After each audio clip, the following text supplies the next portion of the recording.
Hi friends. Have you ever bought into a scam? You knew that email looked suspicious, or that timeshare phone call seemed too good to be true, but you bit the bait.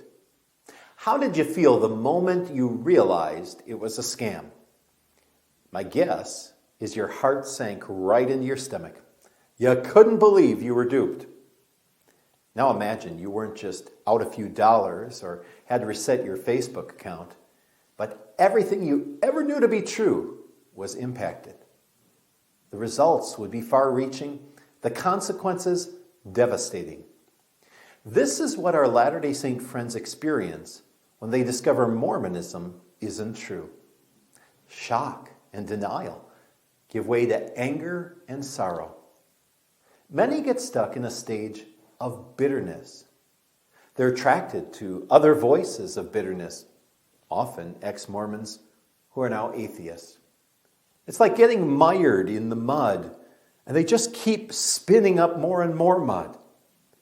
Some may become cynical or spend years stuck in bitterness.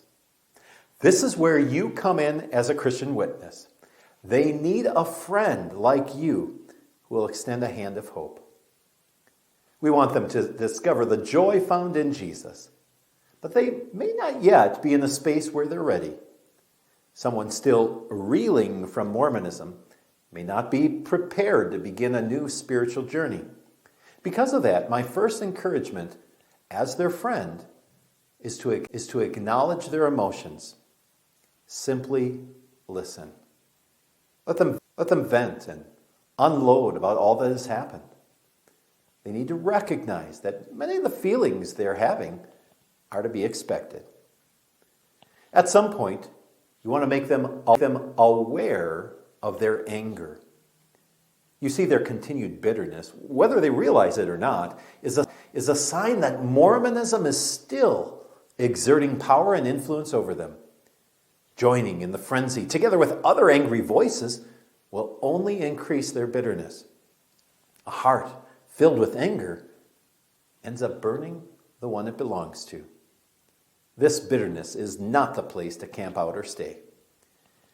You need to get rid of anger, let it go, to get to a place of healing.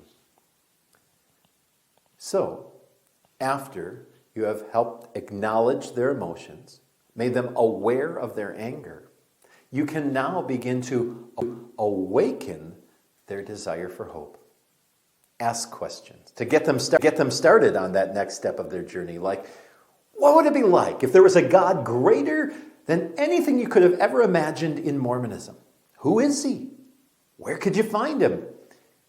And I wonder what he wants to say to you. Now you'll have plenty of opportunities to point to the hope you have in Jesus.